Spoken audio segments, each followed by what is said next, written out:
எல்லா பிணியும் எந்தனை கண்டால் இல்லாதோட நீ என கருள்வாய். ஈரேழ் உலகமும் எனக்குறவாக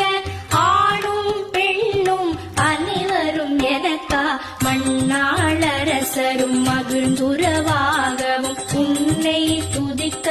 உன் திருநாமம் சரஹண பவனே சைலொளி பவனே திரிபுர பவனே திகழொளி பவனே பரிபுர பவனே பவமொழி பவனே அரிதிரு மருதா அமராபதியை காத்து தேவ